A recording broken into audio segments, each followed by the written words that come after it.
Déclaration liminaire. L'Assemblée nationale togolaise, dont le mandat a pris fin depuis décembre 2023, a procédé à l'adoption d'une nouvelle constitution dans la nuit du 25 mars 2024, malgré l'indignation générale suscitée par la proposition de loi de révision constitutionnelle, annoncée une dizaine de jours auparavant.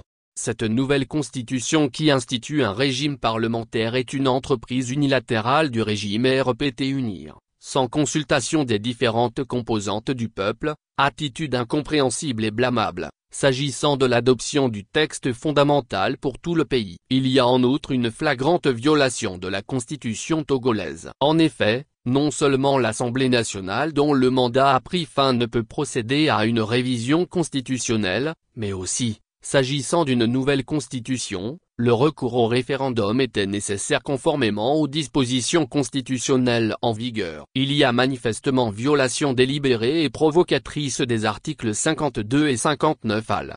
1 et 2 de la Constitution togolaise. Cette entreprise intervenue avec une surprenante précipitation alors que le mandat des députés a déjà pris fin cache mal un dessein étranger aux intérêts du peuple et n'est uniquement qu'au service des intérêts égoïstes du système RPT-UNIR. Cette répugnante démarche constitue une atteinte à l'éthique indispensable à la vie publique et fragilise une fois encore les exigences d'un vivre ensemble harmonieux.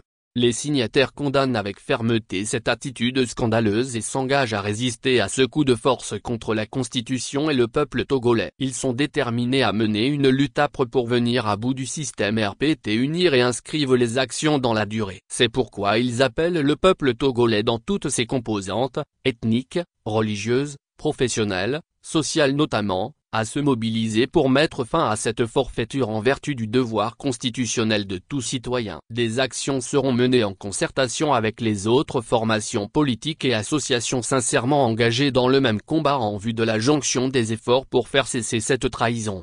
Les signataires saluent avec un profond respect la déclaration de la Conférence des évêques du Togo, et encourage toutes les confessions religieuses à leur emboîter le pas en vue d'une vie politique apaisée. Il prie le chef de l'État à prêter une attention particulière à leur démarche. Les signataires rappellent au chef de l'État qu'il peut encore arrêter cette entreprise funeste pour épargner le pays d'une nouvelle crise aux conséquences imprévisibles sur les plans social, économique et humain. Il l'exhorte vivement à le faire.